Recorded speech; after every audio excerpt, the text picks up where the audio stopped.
Welcome to Lamination Depot.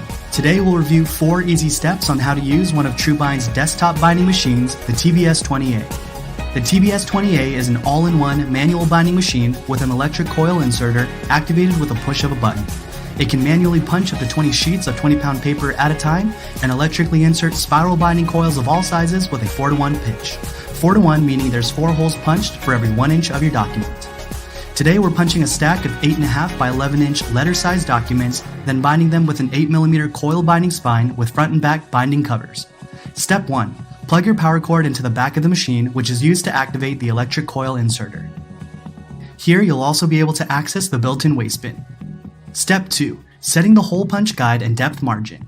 Insert your document face down against the sizing guides labeled on each side. Then lock your hole punch guide in place and punch your document using the manual lever.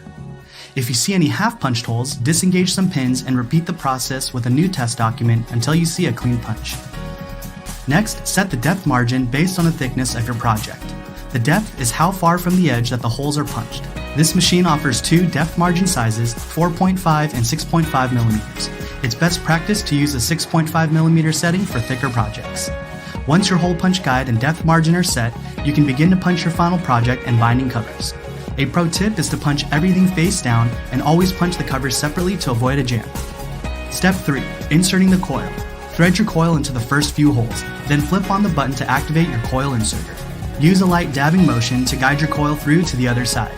Continue to flip your document and dab the inserter until the coil is centered in the middle of your document. Step 4. Cutting your coil. Use the hand cutter crimping tool included with your TruBind machine.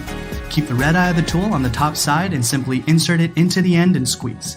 You're now ready to start binding. Video Shopping Network, an Amazon affiliate. To see this product on Amazon, click the link in the video description below. You'll be able to see current pricing, product previews, and any special deals. Desktop users should see the Amazon quick link below the video. Mobile users will need to click the little down arrow below the video first.